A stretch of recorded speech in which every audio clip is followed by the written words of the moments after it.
القرآن يوحدنا لطريق الخير يوجهنا الله تعالى أنزله ورسول الله بسم اللہ الرحمن الرحیم۔ قسم سوم از مال نامی سوائم اند۔ مال نامی میں تیسری قسم سوائم ہے۔ مسئلہ آ چکا ہے کہ وجوب زکوٰۃ کے چند شرائط ہیں، اور ان شرائط میں سے ایک اہم شرط یہ ہے کہ یہ مال نامی ہونا چاہیے۔ پھر صاحب کتاب نے مال نامی کی 3 قسمیں بیان کی تھی، ان میں سے تیسری قسم کا بیان ہو رہا ہے۔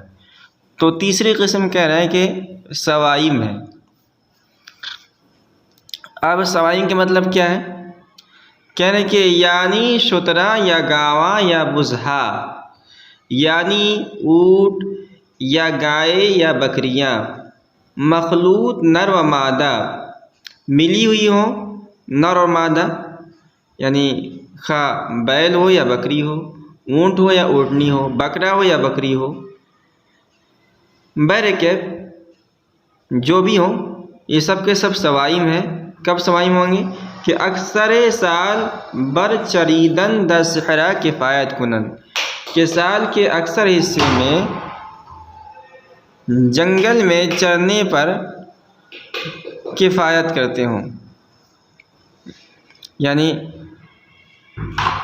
خواہ بکریاں ہوں یا اونٹ ہو یا بیل ہو، اور ان کو چارہ خرید کر نہ کھلایا جاتا ہو، بلکہ جنگل میں جو خودرو گھاس ہوتے ہیں وہ گھاس چرا کر ان کو چارہ دیا جاتا ہو، تو ان کو شریعت کی اصطلاح میں سوائم کہا جاتا ہے، اور ان جانوروں کے اندر زکوٰۃ واجب ہوتا ہے، اس لیے کہ اس میں زکوٰۃ کے جو شرائط ہیں وہ پائے جا رہے ہیں، ساتھ ہی ساتھ یہ مال نامی بھی ہیں۔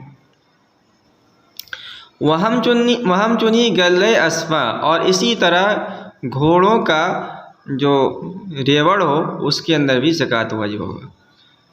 کہہ رہے کہ پھر ان کی کیا تفصیل ہے، کتنی گھوڑے کے اندر کتنی گھوڑے واجب ہوں گے، اور کتنی بکریاں کے اندر زکوٰۃ کی کتنی بکریاں واجب ہوگی، اس کی کیا کیا شکل ہے۔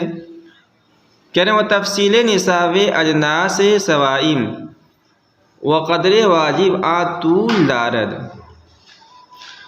سوائم کے اقسام کے نصاب کی تفصیل اور ان میں واجب مقدار، یہ اس کی بحث طویل ہے، لمبی ہے۔ جو فقہ کی بڑی کتابیں ہیں ان کے اندر تفصیل کے ساتھ بیان کی گئی ہے، جیسے کہ قدوری ہے۔ قدوری تو اگرچہ بہت زیادہ لمبی کتاب نہیں ہے، لیکن اس کے اندر تفصیل کے ساتھ بیان ہے۔ ہدایہ ہے، شرح وقایہ ہے، ان کے اندر تفصیل کے ساتھ بیان کیا ہے۔ اب یہ کتاب چونکہ ہندوستان کے اندر لکھی گئی، پانی پت دہلی کے پاس ایک شہر ہے وہاں لکھی گئی، اور اس زمانے کے اندر بہت زیادہ لوگوں کے اندر مالداری اور فراوانی نہیں تھی، تو صاحب کتاب نے ان کے نصاب کی تفصیل بیان نہیں کی ہے، اور یہ وضع کر دیا ہے کہ ہمارے ملک کے اندر تو ہے ہی نہیں، تو زکوٰۃ کے وجوب کی شکل ہوگی نہیں اس پر۔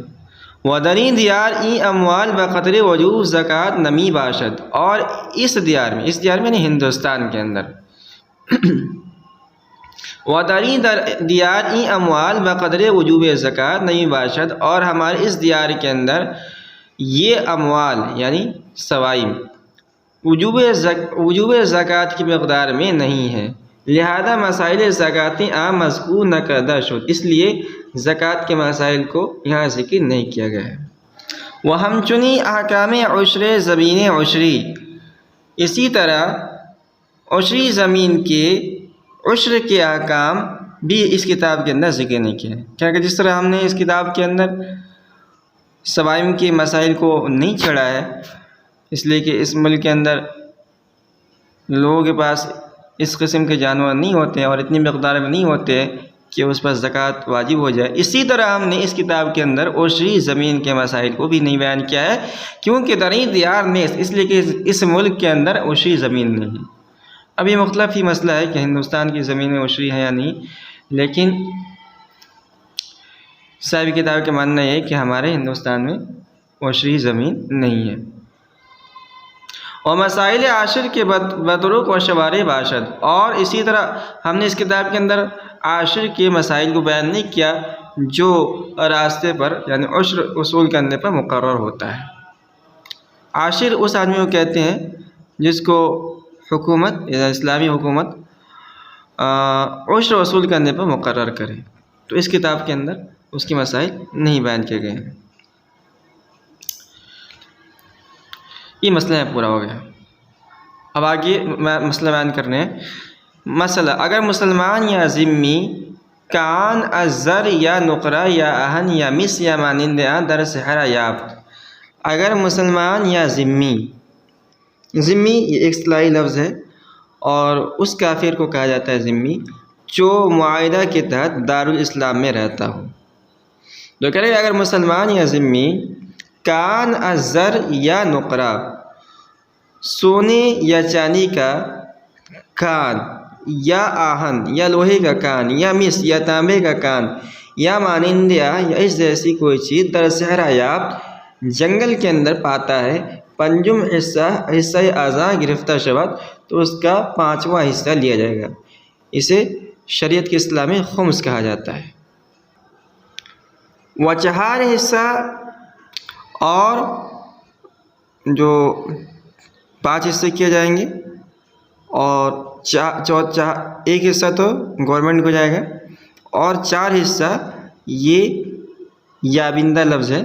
و 4 حصہ یابندہ راست، اور 4 حصہ یہ پانے والے کا ہے۔ تو یابندہ اس میں فاعل کیسے کا ہے؟ پانے والا۔ 5 حصے کیا جائیں گے، ایک حصہ گورنمنٹ کو جائے گا اور 4 حصہ پانے والا پائے گا، لیکن ایک شرط یہ ہے کہ وہ زمین کسی کی ملکیت نہ ہو، گورنمنٹ کی زمین ہو، اسلامی حکومت کی۔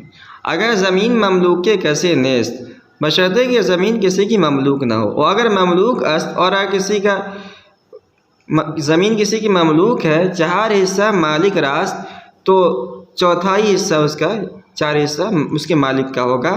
وہ اگر در خانہ خود یافت، اور اگر کسی مسلمان یا ذمی نے کوئی خان سونے چاندی وغیرہ کا اپنے گھر کے اندر پایا ہے، نزد امام اعظم در خمس واجب نیست، تو حضرت امام اعظم ابو حنیفہ رحمۃ اللہ علیہ کے نزدیک اس میں خمس واجب نہیں ہے، وہ نزد صاحبین واجب است، اور صاحبین کے نزدیک واجب ہے۔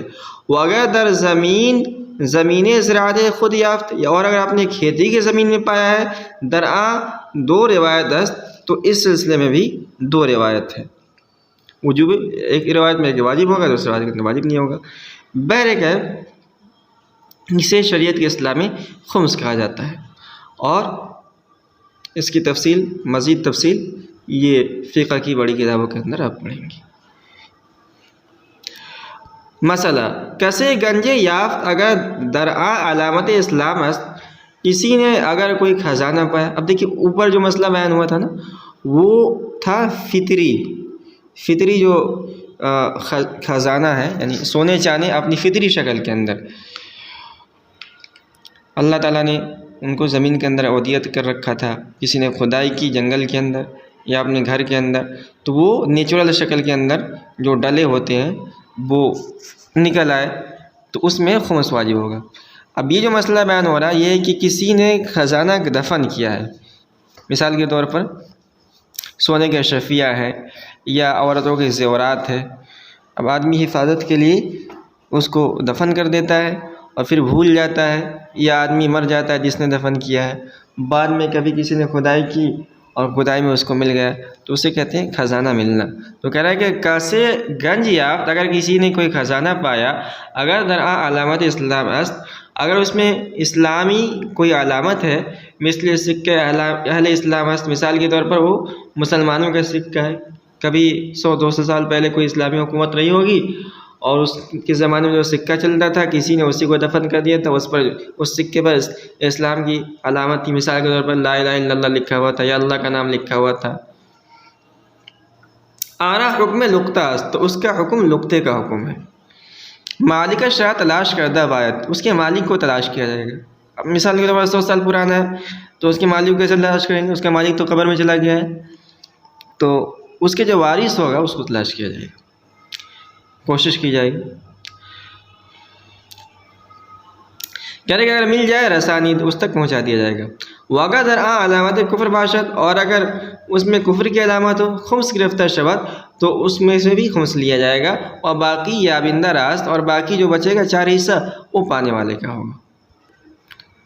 کہہ رہے مسئلہ مصرف زکوٰۃ فقیر است۔ اب سوال یہ ہے کہ ٹھیک ہے آپ نے تو زکوٰۃ کی شکلیں بتا دی کہ مال تجارت میں کس طرح زکوٰۃ واجب ہوگا، سوائی میں بھی زکوٰۃ واجب ہوگا اگر کوئی ایسے ملک کے اندر رہتا ہے جہاں سوائی کے وجوب کی مقدار پائی جاتی ہے، خزانہ کسی نے پایا تو اس کے اندر خمس واجب ہوگا، لیکن یہ دیا کس کو جائے گا، اس کا حقدار کون ہے؟ کہہ رہے ہیں کہ مصرف زکوٰۃ فقیر است کے مالک کم از نصاب باشد۔ زکوٰۃ کا مصرف وہ فقیر ہے جو نصاب سے کم مال رکھتا ہو۔ اب دیکھیے 2 لفظ ہے، ایک ہے فقیر اور ایک ہے مسکین۔ یہ دونوں عربی زبان کے لفظ ہیں، اس کے لغوی معنی تو ہم کر دیتے ہیں، یعنی ہم سمجھتے ہیں کہ فقیر اور مسکین دونوں ایک ہے، جو مانگنے والے آتے ہیں ان کو فقیر بھی کہتے ہیں، مسکین بھی کہتے ہیں، لیکن شریعت کے اصطلاح میں دونوں کا مفہوم الگ الگ ہے، اور اس میں فقہا کے درمیان بھی اختلاف ہے کہ فقیر کسے کہتے ہیں، مسکین کسے کہتے ہیں۔ یہاں صاحب کتاب نے اس کی ایک تشریح بیان کی ہے، کہہ رہے کہ فقیر اس کو کہتے ہیں کہ مالک کم از نصاب باشد، جو نصاب سے کم کا مالک ہو۔ نہیں، زکوٰۃ کو نصاب، مثال کے طور پر ہمارے زمانے میں روپیے کے حساب سے فرض کر لیں کہ آج 40,000 کے بقدر یہ نصاب ہے، تو اگر کوئی 40,000 سے کسی کے پاس صرف 20,000 روپے ہے تو وہ شریعت کے اصطلاح میں فقیر ہے۔ سمجھ میری بات؟ اور مسکین کسے کہیں گے؟ وہ مسکین ہے کہ مالک ہیچ نہ باشد، مسکین اس آدمی کو کہیں گے کہ جو کسی چیز کا مالک ہی نہ ہو۔ تو یہ 2 لفظ ہے قرآن کریم میں ہے نا، انما صدقات للفقراء والمساکین، تو یہ فقراء اور مساکین۔ اب اس میں آپ بڑی کتابوں کے اندر پڑھیں گے کہ فقراء، فقیر کسے کہتے ہیں، مسکین کسے کہتے ہیں، ایک تشریح تو انہوں نے نہیں کی ہے، وہاں جو ہے فقہا کا اختلاف ہے کہ بعض لوگ اس کا الٹا کہتے ہیں کہ فقیر اس آدمی کو کہتے ہیں جس کے پاس کچھ بھی نہ ہو، اور مسکین اسے کہتے ہیں جس کے پاس کچھ ہو، لیکن یہاں صاحب کتاب نے جس کی تشریح کی ہے اس کو ذہن میں رکھیں۔ وہ مکاتب است برائے ادائے مال کتابت، اور مکاتب ہے مال کتابت کے ادا کرنے کے لیے۔ مکاتب اس غلام کو کہتے ہیں جو اپنے مالک کے ساتھ لکھوا لے، تحریری معاہدہ کر لے کہ میں تمہیں اتنا روپے 1 لاکھ روپے مثال کے طور پر دوں گا تو تم مجھے آزاد کر دو گے، تو اس کو زکوٰۃ دیا جائے گا تاکہ وہ اس مال سے اپنے مالک کو ادا کر کے اور آزاد ہو جائے۔ اور مدیون است کے مالک نصاب است، اور وہ قرض دار ہے جو نصاب کا مالک ہو، لیکن نصاب او فاضل از دین نیست، لیکن اس کا نصاب یہ قرض سے فاضل نہ ہو، قرض سے زیادہ نہ ہو۔ یعنی ایک آدمی ہے اس کے پاس 1 لاکھ روپے اور 1 لاکھ روپے کا مقروض بھی ہے، تو اس کو زکوٰۃ نہیں، یعنی اس پر زکوٰۃ واجب نہیں ہوگی، اس لیے کہ حاجت اصلیہ زائد نہیں ہو، تو 1 لاکھ قرضہ ہی ادا کر دے گا، تو اس آدمی کو زکوٰۃ دے سکتے ہیں۔ تو ایک دوسرا مسئلہ یہ ہے کہ کسی آدمی کو اتنی زکوٰۃ ادا کرنا کہ اس پر زکوٰۃ فرض ہو جائے، یعنی نصاب کے بقدر، یہ مکروہ ہے۔ لیکن اگر کوئی مقروض ہے، بہت زیادہ مقروض ہے، تو اس کو زیادہ زکوٰۃ دے سکتے ہیں بلا کرا۔ وہ غازی کے اسباب غزوہ ندارد، اور وہ غازی ہے جس کے پاس لڑنے کے اسباب نہ ہوں۔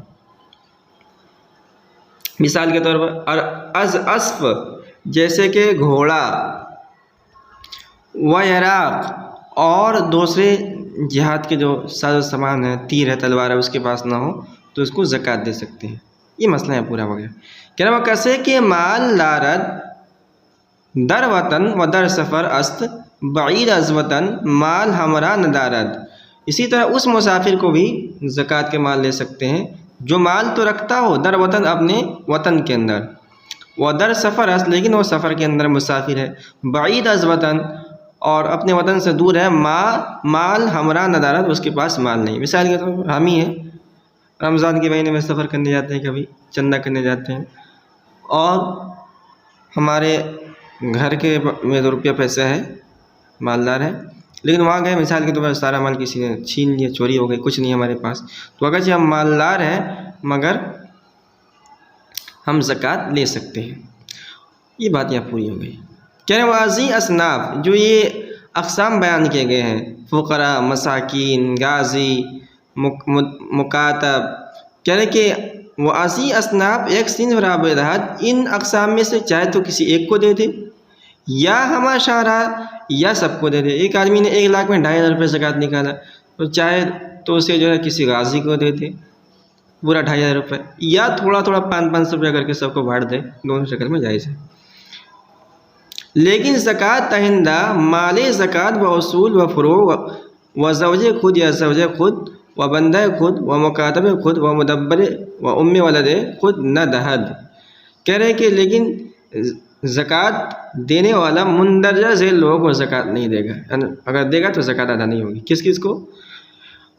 لیکن زکوٰۃ دہندہ مال زکوٰۃ، لیکن زکوٰۃ دینے والا زکوٰۃ کا مال باصول و فروع، اپنے اصول اور اپنے فروع کا نہ دے۔ اصول جیسے باپ ہے، دادا ہے، پردادا ہے، اوپر تک چلا جائے گا، اور فروع لڑکا، پوتا، پڑپوتا، یہ اس فروع ہو گیا۔ اسی طرح وہ زوج خود، عورت ہے تو اپنے شوہر کو نہ دے، یا زوجہ خود آدمی ہے تو اپنی بیوی کو نہ دے، وہ بندہ خود اور اپنے غلام کو نہ دے۔ ہمارے زمانے میں تو تصور ہی نہیں غلام کا، پہلے زمانے کے اندر غلام ہوا کرتے تھے۔ وہ مکاتب خود، اپنے مکاتب کا نہ دے جس کے ساتھ اس نے تحریری معاہدہ کیا ہو کہ تم مجھے 1 لاکھ روپے دو گے تو میں تمہیں آزاد کر دوں گا، پھر اسی کو اس نے زکوٰۃ کا پیسہ دیا تو زکوٰۃ ادا نہیں ہوگی۔ وہ مدبر، اور اپنے مدبر کو، مدبر اس غلام کو کہتے ہیں، یہ سب غلام ہوتے ہیں، مکاتب بھی غلام ہے، مدبر بھی غلام ہے، اور ام ولد یہ بھی غلام یعنی باندی ہے، عورت غلام، تو یہ تینوں غلام ہی ہوتے ہیں لیکن مکمل غلام نہیں ہوتے، ناقص ہوتے ہیں۔ اس لیے کہ مکاتب کے اندر معاہدہ ہو جاتا ہے تو تم 1 لاکھ روپے مجھے کچھ پیسے دو گے تو میں تمہیں آزاد کر دوں گا، اور مدبر میں مالک اپنے غلام کو کہہ دیتا ہے کہ میرے مرنے کے بعد تم آزاد ہو جاؤ گے، اور ام ولد اس بانی کو کہتے ہیں جس سے آقا کا کوئی لڑکا یا لڑکی پیدا ہو جائے تو اسے کہیں گے ام ولد۔ دیکھیے دراصل اسلام نے جو یہ ساری شکلیں بنائی تھی نا، یہ اس لیے بنائی تھی تاکہ غلام کے سسٹم کو ہی ختم کر دیا جائے، اور یہ جو غلام ہوتے ہیں، مکاتب ہے، مدبر ہے، ام ولد ہے، یہ ناقص غلام ہوتے ہیں، ان پر مکمل ملکیت نہیں ہوتی، یعنی یہ کہہ لیجیے ان کے اندر آزاد آدمی کی شان پیدا ہو جاتی، اس لیے کوئی زکوٰۃ نہیں دیا جائے گا۔ وہ غلامی را کے بازے وہ آزاد باشد، اسی طرح اس غلام کو بھی نہیں دے سکتا جس کا کچھ حصہ اس نے آزاد کر دیا ہو۔ ایک شکل یہ بھی ہے کہ آدھا غلام آزاد کر دیا اور آدھا غلام پر ملکیت باقی ہے، تو اس شکل کے اندر اس غلام کو زکوٰۃ نہیں دے سکتے۔ وہ کافر را نہ داد، اسی طرح کافر کو، کسی کافر کو نہیں دیا جائے گا، جو زکوٰۃ واجب فرض زکوٰۃ ہے کسی کافر کو نہیں دیا جائے گا۔ صدقات نافلہ دے سکتے ہیں۔ وہ بنی ہاشم، اسی طرح بنو ہاشم کو بھی نہیں دے سکتے ہیں۔ اب دیکھیے بنو ہاشم تو سب لوگوں کو، بنو ہاشم میں سب لوگوں کو نہیں، یعنی سب لوگوں کو دینا ممنوع نہیں ہے، بلکہ حضرت عباس، حضرت علی اور حضرت جعفر اور حضرت عقیل رضی اللہ عنہ اور حارث بن عبد المطلب کی اولاد ان کو نہیں دے سکتے ہیں، باقی ان کے علاوہ کو دے سکتے ہیں۔ اور موالی آہارا نہ دہد، اسی طرح ان کے موالی کو بھی نہیں دیا جائے گا، بنو ہاشم کے موالی کو، مگر صدقہ نفل، مگر ان کو صدقات نافلہ دے سکتے ہیں۔ کہہ رہے ادھر بنائے مسجد، اسی طرح مسجد کی تعمیر میں زکوٰۃ کا مال نہیں دے سکتے ہیں۔ وہ کفن میت، میت کے تجہیز یعنی تکفین کے لیے بھی نہیں دے سکتے ہیں، تجہیز تکفین کے لیے۔ وہ ادائے قرض میت، خرچ نہ کو نہ، اسی طرح میت کے قرض کو ادا کرنے کے لیے بھی زکوٰۃ کا مال خرچ نہیں کیا جائے گا۔ وہ بندہ غنی، اسی طرح کوئی آدمی مالدار ہے تو اس کو بھی زکوٰۃ نہیں دیا جائے گا۔ مالدار کا مطلب یہ نہیں کہ اس پہ زکوٰۃ فرض ہو گیا، بلکہ شریعت کی نظر میں غنی وہ آدمی ہوتا ہے جس کے پاس ایک دن کے لیے بھی نصاب کے بقدر مال آ جائے۔ مثال کے طور پر اگر ہمارے پاس آج کے دور میں 50,000 روپے ہے جو حاجت اصلیہ سے زائد ہے، 50,000 روپے مالک ہوگا، تو شریعت کی نگاہ میں جو ہے آج غنی ہو گیا ہوں، مالدار ہو گیا ہوں، آج میں زکوٰۃ نہیں لے سکتا ہوں۔ اب جو ہے کل جو ہے ہمارے پاس وہ 50,000 روپے ختم ہو گیا تو اب شریعت کی نگاہ میں فقیر ہو گیا ہوں، اب لے سکتا ہوں۔ تو غنی کا مطلب یہ ہے وابصر صغیر غنی، اسی طرح مالدار آدمی کے جو چھوٹے بچے ہوتے ہیں، نابالغ بچے ہوتے ہیں، ان کو بھی زکوٰۃ نہیں دے سکتے۔ وابصر صغیر غنی رانا دان، اسی طرح مالدار بچے کے نابالغ بچے کو زکوٰۃ